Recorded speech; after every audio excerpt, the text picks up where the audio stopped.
السلام علیکم ورحمۃ اللہ وبرکاتہ۔ بسم اللہ الرحمن الرحیم۔ اسلامی تاریخ اصحاب صفہ۔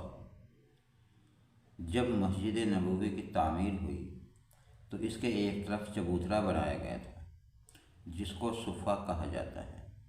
جب یہ جگہ اسلامی تعلیم و تربیت اور تبلیغ ہدایت کا مرکز تھا تو جو صحابہ کرام رضی اللہ عنہ یہاں رہا کرتے تھے ان کو اصحاب صفہ کہا جاتا ہے۔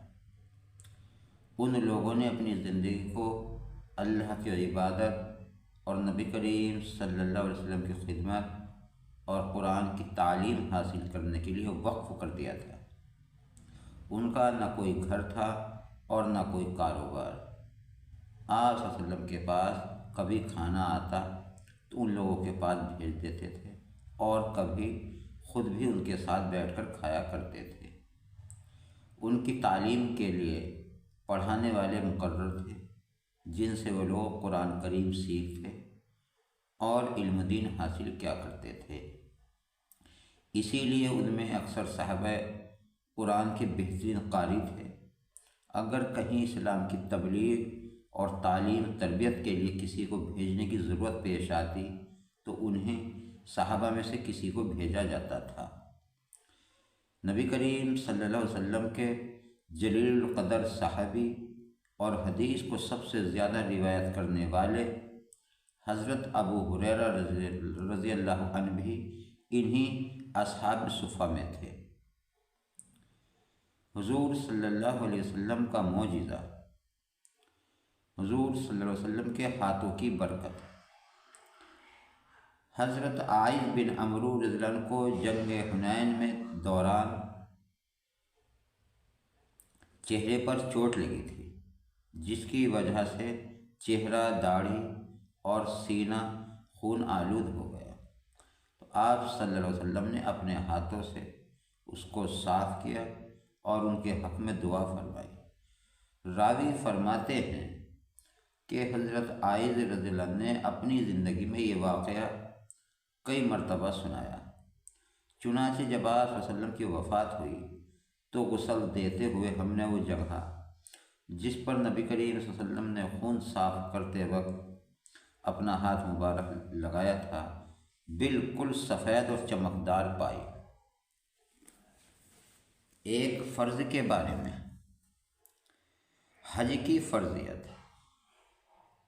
نبی کریم صلی اللہ علیہ وسلم نے فرمایا، اے لوگو، تم پر حج فرض کر دیا گیا ہے، لہذا اس کو ادا کرو۔ ایک سنت کے بارے میں، کسی پریشان حال کو دیکھ کر یہ دعا پڑھیں۔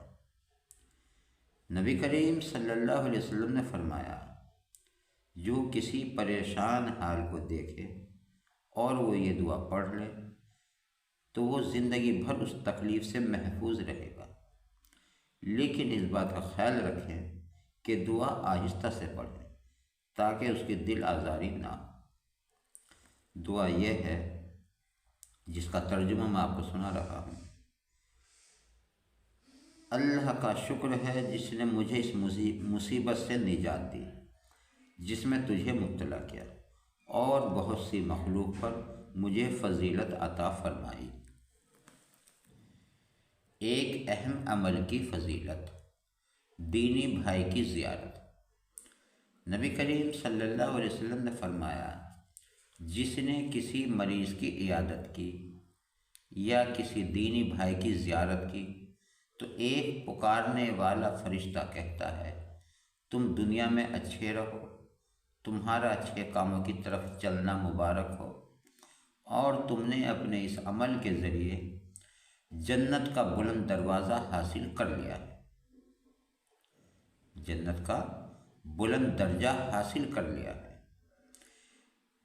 ایک گناہ کے بارے میں، قرآن میں اللہ تعالیٰ فرماتا ہے، جو لوگ بری بری تدبیریں اور بڑی بڑی چالیں چلتے ہیں ان کو سخت عذاب ہوگا، اور ان کی سب تدبیریں، سب چال ناکام ہو جائیں گی۔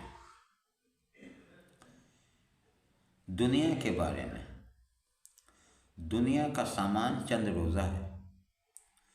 قرآن میں اللہ تعالیٰ فرماتا ہے دنیا کا سامان کچھ ہی دن رہنے والا ہے، اور اس شخص کے لیے آخرت ہر طرح سے بہتر ہے جو اللہ تعالیٰ سے ڈرتا ہو، اور قیامت میں تم پر ذرہ برابر بھی ظلم نہ کیا جائے گا۔ آخرت کے بارے میں ہر نبی کا ایک حوض ہوگا۔ نبی کریم صلی اللہ علیہ وسلم نے فرمایا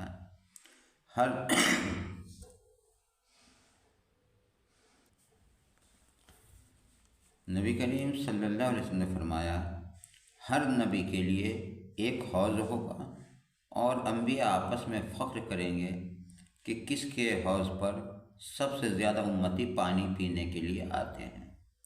مجھے امید ہے کہ میرے حوض پر آنے والے کی تعداد سب سے زیادہ ہوگی۔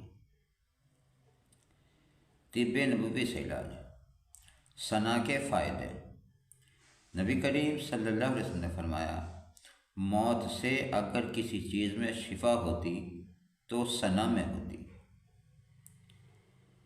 فائدہ، ثنا ایک درخت کا نام ہے جس کی پتی تقریباً 2 انچ تک لمبی اور 1 انچ چوڑی ہوتی ہے۔ اس میں چھوٹے چھوٹے پیلے رنگ کے پھول ہوتے ہیں، اور اس کی پتی قبض کے مریض کے لیے بہت مفید ہے۔ نبی کریم صلی اللہ علیہ وسلم کی نصیحت۔ نبی کریم صلی اللہ علیہ وسلم نے فرمایا جب تم میں سے کسی کو کھانے کی دعوت دی جائے تو اس کو قبول کرنا چاہیے، پھر اگر وہ چاہے تو کھانا کھا لے اور نہ چاہے تو اس کو چھوڑ دے، لیکن دعوت قبول کرنی چاہیے، یہ آپ صلی اللہ علیہ وسلم نے فرمایا۔ محترم حضرات، یہ تھی آج کی ہماری تعلیم۔ آپ کو کیسی لگی آپ ہمیں کمنٹس کر کے ضرور بتائیں، اور اسی طرح کی مزید ویڈیو بھی دیکھنے کے لیے آپ ہمارے چینل کو سبسکرائب کر کے بیل آئیکن دبا دیں تاکہ آپ تک نوٹیفیکیشن پہنچ سکے۔ اپنا اور اپنوں کا خیال رکھیں، نماز پڑھتے رہیں، اور اللہ تعالیٰ سے دعا کرتے رہیں کہ اللہ تبارک و تعالیٰ ہم سب کو 5 گانا نماز پڑھنے کی توفیق عطا فرمائے۔ آمین ثم آمین۔ جزاک اللہ۔